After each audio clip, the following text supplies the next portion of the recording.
क्या आपको लगता है कि इस उपचुनाव में अखिलेश का सिक्का चल पाएगा? मैम, अखिलेश जी का सिक्का बिल्कुल नहीं चल पाएगा। हमारा पूरा सपोर्ट बीजेपी को रहेगा। हम योगी जी के साथ खड़े हैं। वो जो कर रहे हैं बिल्कुल सही कर रहे हैं। मेरे हिसाब से तो मैं तो योगी जी को बेस्ट मानता हूँ। बीजेपी का मैं सपोर्ट भी कहता हूँ, हाँ मैं उनको बेस्ट मानता हूँ अभी तक जो मैंने देखा है। कि योगी जोड़ना चाहते हैं, सारी जातियों को जोड़ना चाहते हैं। वो इसलिए उन्होंने एक ही नारा दिया कि बटोगे तो कटोगे। योगी जी बने रहे तो हम सारे सेफ हैं। हम योगी जी नहीं हैं तो हम भी सेफ नहीं है। यूपी में 9 सीटों पे उपचुनाव जल्द होने वाले हैं। ऐसे में हर पार्टी अपने प्रचार प्रसार को लेकर अपना पूरा जोर आजमा रही है। आपको बता दें, कहीं योगी आदित्यनाथ ये ऐलान करते फिर रहे हैं कि बटोगे तो कटोगे, और उसी के पलटवार करते कहीं अखिलेश दिख रहे हैं कि जुड़ोगे तो जीतोगे। लेकिन क्या जिस तरह से योगी प्रचार प्रसार कर रहे हैं, जिस तरह से यूपी में योगी का एक मुकाम जो है उसका, और एक तरीके से यूपी की जनता के दिलों में योगी राज करते हैं, उसी तरह से क्या अखिलेश यादव जिस तरह से अपना दमखम आजमा रहे हैं, जिस तरह से वो प्रयास कर रहे हैं, क्या अब की इस उपचुनाव में उनको इसका कोई फायदा मिलेगा? क्या उनके प्रयास सफल होंगे? ये जानने के लिए आज हम जनता के बीच मौजूद हैं। तो सर, क्या लगता है आपको कि ये जो 9 सीटों में उपचुनाव होने वाले हैं, इसमें क्या रिजल्ट आएगा? देखिए मैम, आपने अभी थोड़ी देर पहले बोला, अभी अपनी अपनी बाइट पे या जैसा भी, कि अखिलेश जी जोड़ने में लगे हुए हैं। अगर अखिलेश जी जोड़ने में लगे होते तो राम मंदिर की पहल करते, राम मंदिर में आप वो अपना वहाँ पर पूजा करने जाते, या जो इनविटेशन मिला था संघ द्वारा, जो इनविटेशन मिला था उसमें उनको जाना चाहिए था। अगर वो जोड़ने में लगे होते तो उनकी मानसिकता जोड़ने की नहीं है। वो एक ही धर्म को से प्रेफर करते हैं, एक ही धर्म के लिए वो सब कुछ करते हैं।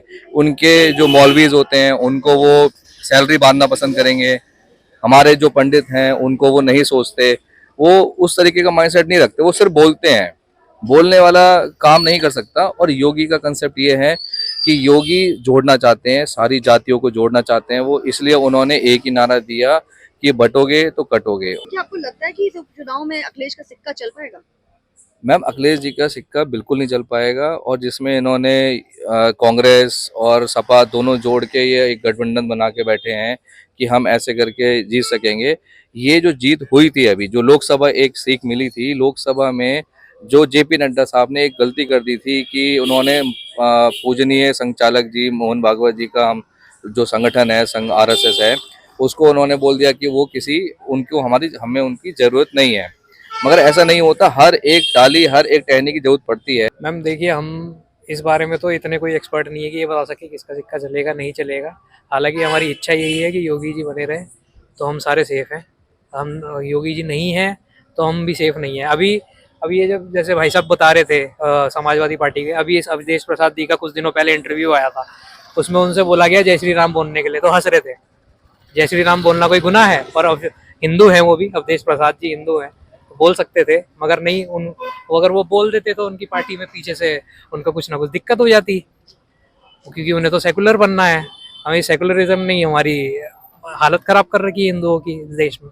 तो बस यही है मैम। और तो सर, आप क्या कहना चाहेंगे? हमारा पूरा सपोर्ट बीजेपी को रहेगा। हम योगी जी के साथ खड़े हैं। वो जो कर रहे हैं बिल्कुल सही कर रहे हैं। आज से पहले किसी गवर्नमेंट ने हिंदुओं को उठाने का आज तक पहल योगी जी ने की है। और सपा की जहाँ तक बात करें तो उन्होंने हमेशा मुस्लिम कम्युनिटी का साथ दिया है और हिंदुओं को हमेशा दबाया है। आप कितना सहमत है सर, अखिलेश का सिक्का चलेगा? देखिए, इस मामले में मैं ये नहीं कहूंगा कि मैं अखिलेश जी के साथ हूँ या बीजेपी के साथ हूँ। आप ज्यादा मत करें, मैं खुद यूपी से बिलोंग करता हूँ। उत्तर प्रदेश प्रयागराज मेरा जिला है जहाँ मैं रहता हूँ, मेरा नेटिव वहीं पे है। सीधी सी बात है, आप उस टाइम का कार्यकाल देख लीजिए जिस टाइम पे उनकी सरकार थी, और उनकी सरकार में क्या क्या चीजें हुई हैं। चाहे आप इन टर्म्स ऑफ ये कह लीजिए कि दंगे हुए हैं, या इन टर्म्स ऑफ कह लीजिए कि वहाँ पे लोग मरे हैं, बॉम्ब ब्लास्ट, जो भी आपको कहना हो, या आपको ये बोलना हो कि संसद में कोई मुद्दा उठा हो जिसके लिए इन्होंने पहल ना की हो, जो जो एकदम सही मुद्दा था, भारत के लोगों के हित में था, राजनीतिक मुद्दा नहीं था, भारत के लोगों के हित में था, उन्होंने उस मुद्दा पे काम नहीं किया। आप ये सब देख लीजिए रियल टाइम बेसिस पे, और योगी जी की सरकार जितने टाइम रही है उसको आप देख लीजिए कितना काम किया, तो आपको खुद पता लग जाएगा कौन बेस्ट है। मेरे हिसाब से तो मैं तो योगी जी को बेस्ट मानता हूँ। बीजेपी का मैं सपोर्ट भी कहता हूँ, हाँ मैं उनको बेस्ट मानता हूँ अभी तक जो मैंने देखा है।